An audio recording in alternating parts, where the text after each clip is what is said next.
अस्सलामुअलैकुम। साक्षी खबर में आपका इस्तकबाल है। आज 9 रजब है। सुर्खियों से पहले सुनते हैं हदीस शरीफ।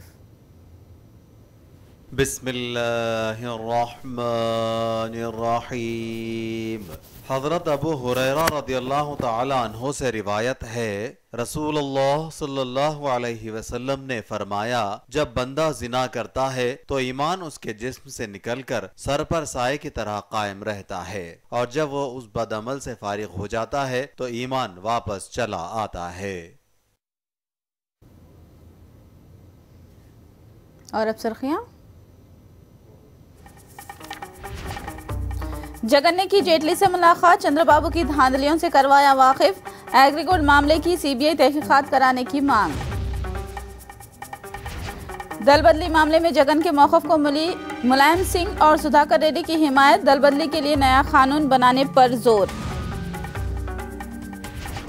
आंध्र प्रदेश हुकूमत के खिलाफ जमहूरियत बचाओ मुजाहिरे, इन्हराफ की हौसला अफजाई के खिलाफ एसएससीपी ने किया एहतजाज। हैदराबाद में गैर मौसमी बारिश से लोगों को मिली राहत, बाज़ मकामात पर ट्रैफिक जाम होने की इतलात।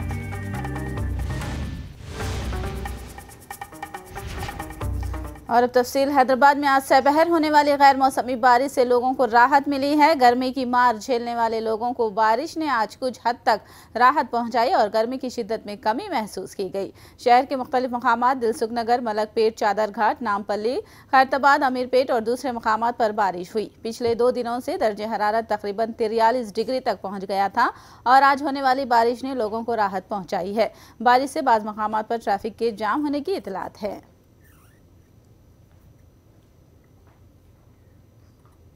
एग्रीगोल्ड मामले में सीबीआई के जरिए जांच कराने का वायसर कांग्रेस पार्टी ने वजीर फाइनेंस अरुण जेटली से मुतालबा किया है। दिल्ली में वाइस जगन की क़यादत में पार्टी वफ़द ने अरुण जेटली से मुलाकात की। जगन आंध्र प्रदेश में एनडीए हुकूमत की हलीफ जमात के सरबराह चंद्रबाबू नायडू की जानिब से दस्तूर की खिलाफ वर्जी की शिकायत की। जगन ने कहा कि पार्टी बदलने वाले एमएलएस को बरतरफ करने के बजाय बाबू ने 4 ऐसे एमएलएस को काबीना में शामिल किया गया।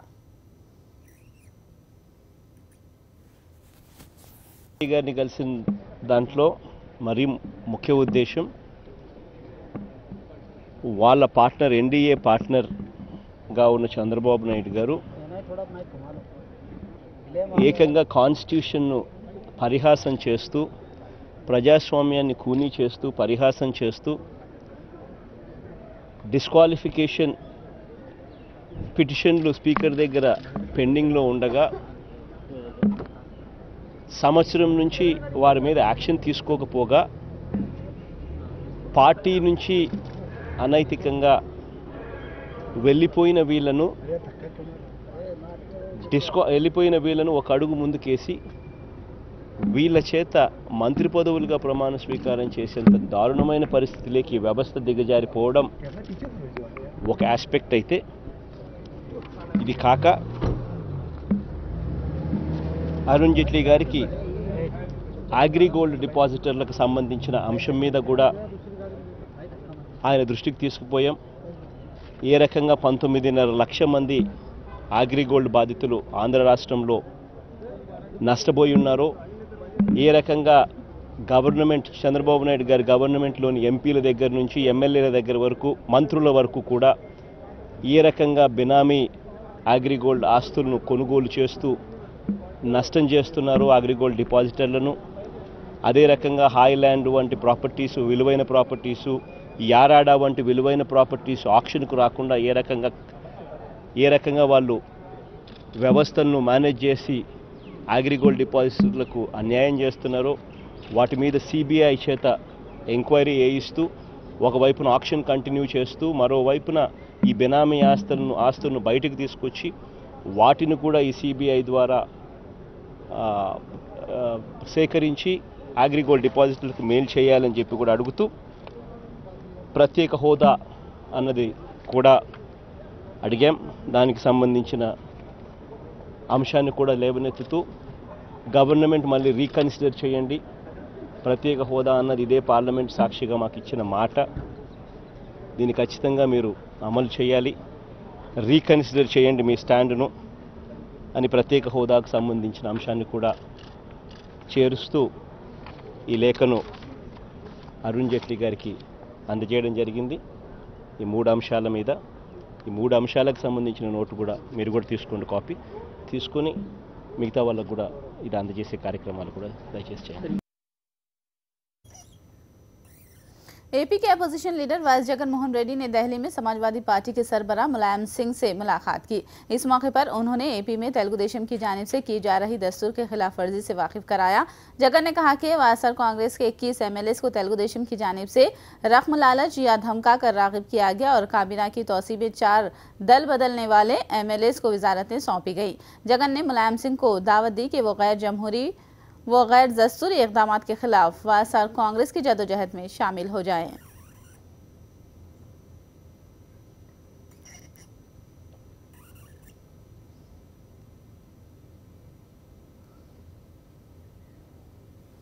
वाइस जगन मोहन रेड्डी ने सीपीआई के सरबराह सुरावरम सुधाकर रेड्डी से दिल्ली में मुलाकात की और उन्हें आंध्र प्रदेश में चल रही ऊंची सियासत से वाकिफ करवाया। इस मौके पर सुधाकर रेड्डी ने जगन के मौक़िफ़ की तायद की और बाबू के रवैये की सख्त मजम्मत की। उन्होंने कहा कि पार्टी बदलने वाले अवामी नुमाइंदों को फौरी असर के साथ बर्खास्त करने के कानून की ज़रूरत है। కేవలం ఒత్తిళ్ల వల్ల లేక అధికార దుర్వినియోగం వల్ల మంత్రి పదవుల కోసం చేసేటువంటి ఫిరాయింపులు అత్యంత రాజకీయంగా నైతికంగా హేయమైనవి. వీటిని ప్రోత్సహించడమే కాక అందులో నలుగురిని మంత్రులుగా చేర్చుకోవడం అనేటువంటిది ఏ రకంగానూ సమర్థనీయం కాదు. మేము దీన్ని తీవ్రంగా ఖండిస్తున్నాం. వైఎస్ఆర్ కాంగ్రెస్ పార్టీ అంశంపైన తీసుకుంటున్నటువంటి వైఖరిని మేము సమర్థిస్తున్నాం. మా పార్టీ దీనిపైన మా తీవ్రమైనటువంటి అనంగీకారాన్ని, అభ్యంతరాన్ని గతంలో కూడా తెలియజేశాం. ఇప్పుడు కూడా కేంద్రంలో ఎలక్షన్ కమిషన్కు ఫిరాయింపుల నిరోధక చట్టాన్ని అమలు చేసేటువంటి అధికారాన్ని కట్టబెట్టాలని స్పీకర్ నుండి దీన్ని తొలగించడం ద్వారా స్పీకర్లపైన తీవ్రమైనటువంటి ఒత్తిడితో అధికార రాజకీయ పార్టీలు, ముఖ్యమంత్రులు వీరి ఫిరాయింపుల చట్టాన్ని అమలు చేయకుండా నిరోధిస్తున్నటువంటి అంశంపైన మరింత స్పష్టత వస్తుందని చెప్పి మేము అభిప్రాయపడుతూ ఉన్నాం. आंध्र प्रदेश में जमहूरियत बचाओ मुहिम का वायएसआर कांग्रेस पार्टी ने आगाज किया है। रियासत भर में वायएसआर कांग्रेस पार्टी की जानिब से कलेक्टर दफ्तरों के सामने जमहूरियत बचाओ मुहिम के तौर पर धरने दिए गए। वायएसआर जिला गड़पा में भी कलेक्टर दफ्तर के सामने धरना दिया गया और आंध्र प्रदेश में जमहूरियत का तहफ़्फ़ुज़ करने पर जोर दिया गया। एपी के वज़ीर आला चंद्रबाबू नायडू लालच देकर वायएसआर सीपी के एमएलएस को तेलुगु देशम में शामिल कर चुके हैं और उन्हें फिर वजारत में शामिल किया गया। चंद्रबाबू का ये इक़दाम जमहूरियत को ख़त्ल करने के बराबर है और वायएसआर सीपी जमहूरियत के तहफ़्फ़ुज़ के लिए एहतजाज कर रही है। करनूल में जमहूरियत बचाओ के उन्वान से एहतजाज हुआ। वायएसआर कांग्रेस पार्टी की एमपी पुट्टा रेणुका, पार्टी कायदीन और मुकामी अफराद की कसीर तादाद ने शिरकत की और वज़ीर आला चंद्रबाबू पर जमहूरी इक़दार को पामाल करने का इल्ज़ाम लगाया। एहतजाज में ख़वातीन और अक़लियतों की भी बड़ी तादाद ने शिरकत की। हैदराबाद के तालाब कट्टा की एक लड़की पर माँ बाप और शादी के ब्रोकरों की जानिब से चौथी शादी के लिए दबाव डाला जा रहा है, जिसकी मुखालिफत में लड़की ने चंद्रायनगुट्टा पुलिस से रुजू किया है। इस लड़की की पहली शादी ओमान के शेख से की गई थी, जिसका 2009 में तलाक हो गया। इसी साल जून में माँ बाप ने दुबई के शेख अब्दुल्ला से उसकी दूसरी शादी कराई। इस शेख से भी तलाक वाक़ई हो गई और शेख दुबई रवाना हो गया। 4 साल पहले इस लड़की को कतर के शेख से शादी कराई गई। लड़की का इल्ज़ाम है कि कतर का शेख इसे काम वाली के वीज़े पर कतर ले गया। 3 साल कतर में जुल्म और तशद्दुद का शिकार ये लड़की हाल ही में हैदराबाद लौट आई है। अब इसकी मां, बहन समेत इसके खानदान वाले चौथी शादी के लिए लड़की पर दबाव डाल रहे हैं, जिसकी लड़की सख्ती से मुखालिफत कर रही है। जोर जबरदस्ती करने के खिलाफ लड़की ने चंद्रायनगुट्टा पुलिस स्टेशन में शिकायत कर दी है। 15 में हुई 21 जनवरी। मेरे को 10 महीने की बेटी है। मेरे को मेरे हस्बैंड तलाक दे दिए। ये मेरे को मालूम नहीं हुआ, मेरे साथ रहे जब तक तो कुछ भी नहीं मालूम था। मेरे को बाहर चले गए, उन्होंने 24 के दिन बाहर चले गए।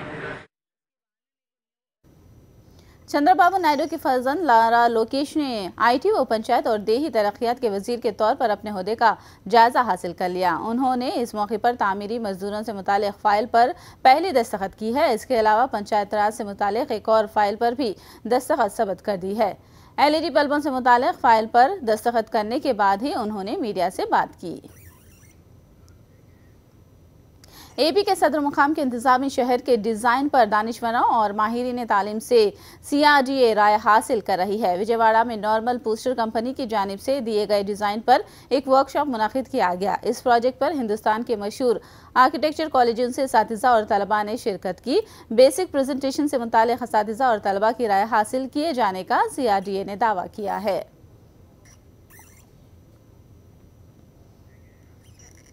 पिछले साल जून में हैदराबाद से अमरावती साइकिल पर सफर करके सबकी तवज्जो का मरकज बनने वाली APA-CTO पद्मा ने ताज़ा तौर पर विजयवाड़ा में हंगामा बर्पा किया। एक सीमेंट की दुकान में जाकर तनख्वाह के नाम पर गड़बड़ मचाई, जिसके बाद दुकान के मालिक ने पुलिस को तलब कर लिया। पुलिस ने जाए हादसा पहुंचकर पद्मा को गिरफ्तार कर लिया। पद्मा के रिश्तेदारों का कहना है कि चंद दिनों से पद्मा की जहनी कैफियत ठीक नहीं है। तरक्की का दावा करने वाला हिंदुस्तान बदउनवानी में भी किसी से पीछे नहीं है। बदउनवानों की फहरिस्त में हिंदुस्तान का नाम 10 सर फहरिस्त बदउनवान ममालिक में शामिल है। दुनिया भर के 41 ममालिक का एक इदारे ने बदउनवानियों के हवाले से सर्वे कराया, जिसमें हिंदुस्तान को 9वां मकाम हासिल हुआ। पहले मकाम पर यूक्रेन, इसके बाद मुतवातिर 7वें मकाम पर साइप्रस, यूनान, सिल्वेनिया, क्रोशिया, कीनिया, जनूबी अफ्रीका और हंगेरी शामिल है। हिंदुस्तान में बदउनवानी में इजाफे का सबब मुलाजिमत और कारोबारी मैदान में रिश्वत का चलन होने का 78% अफराद ने ख्याल जाहिर किया है।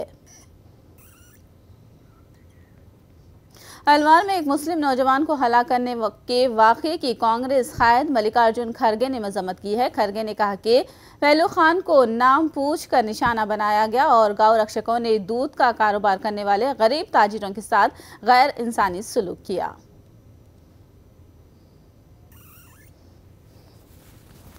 वर्कर्स से, डायरी फार्मर्स से, ऐसे लोगों को अगर आप पकड़ के मारते गए तो क्या ये प्रोफेशन इस देश में क्या जाति पे चलता है, क्या नाम पे चलता है? किसी का नाम अगर मोहम्मद है वो किसान नहीं हो सकता, किसी का नाम अगर पहलू खान है तो वो डायरी फार्मिंग नहीं कर सकता। ये क्या है, अजीब बात है।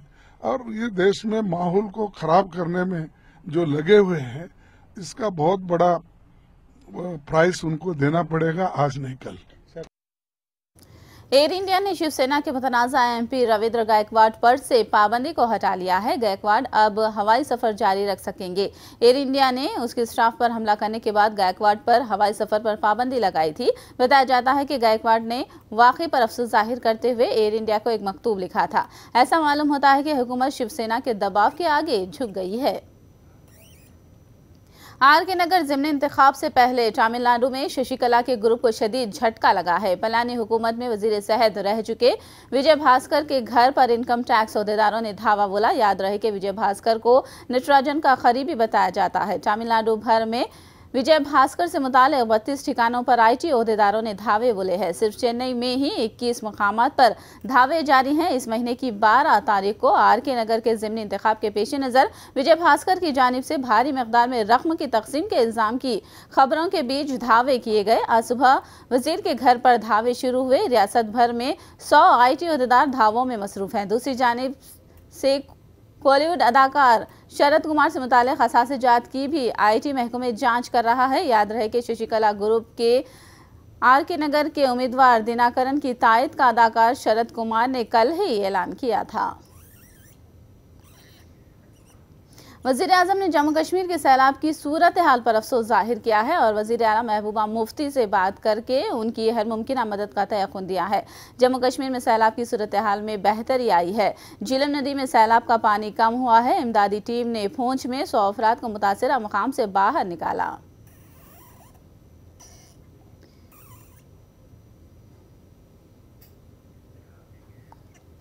चौसठवें कौमी अवार्ड्स का आज ऐलान किया गया। इनमें से तेलुगु फिल्म इंडस्ट्री ने 4 अवार्ड्स हासिल किए हैं। बेहतरीन इलाकाई फिल्म, बेहतरीन मकालमों के लिए फिल्म पेली चोपुलू के हक में 2 कौमी अवार्ड्स आए हैं। तेलुगु फिल्म जनता गैरेज में कोरियोग्राफी करने वाले राजू सुंदरम को बेहतरीन कोरियोग्राफर के हवाले से कौमी अवार्ड के लिए नामजद किया गया है। दूसरी जानिब अवामी सतह पर बेहद मकबूल फिल्म के लिए सतामानम भवती को कौमी अवार्ड हासिल हुआ है, जबकि बेहतरीन फिल्म मराठी फिल्म खपान को करार दिया गया है। अक्षय कुमार को अपने करियर में पहली बार बेहतरीन कौमी अदाकार का अवार्ड हासिल हुआ है। ये अवार्ड उन्हें रुस्तम फिल्म में अदाकारी के लिए दिया गया है।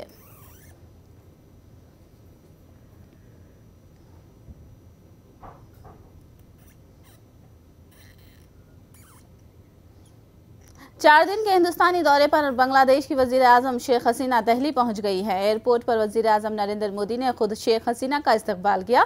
दोनों मुल्कों के दरमियान बाहमी ताल्लुकात को मजीद मुस्तहकम करने के लिए हसीना ये दौरा कर रही हैं। दिफा, तहफ़्फ़ुज़ और शहरी न्यूक्लियर ईंधन से मुताल्लिक़ दोनों मुल्कों में 25 मुआहिदात पर दस्तखत किए जाने वाले हैं। 7 साल में शेख हसीना का हिंदुस्तान का ये पहला दौरा है। हफ्ते को वजीर आजम मोदी और शेख हसीना के दरमियान मुज़ाकरात होंगे। दोनों कायदीन सिक्योरिटी समेत दीगर अहम उमूर पर तबादिले ख्याल करेंगे। आखिर में सुर्खियां एक बार फिर। जगन ने की जेटली से मुलाकात, चंद्रबाबू की धांधलियों से कराया वाकिफ, एग्रीगोल्ड मामले की सीबीआई तहकीकात कराने की मांग। दल बदली मामले में जगन के मौक़िफ़ को मिली मुलायम सिंह और सुधाकर रेड्डी की हिमायत, दल बदली के लिए नया कानून बनाने पर जोर। आंध्र प्रदेश हुकूमत के खिलाफ जमहूरियत बचाओ मुजाहिरे, इन्हिराफ की हौसला अफजाई के खिलाफ एसएससीपी ने किया एहतजाज।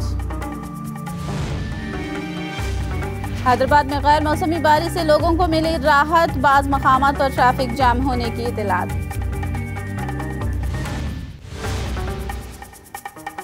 साक्षी खबर में फिलहाल इतना ही। साक्षी टीवी पर खबरों का सिलसिला जारी रहेगा।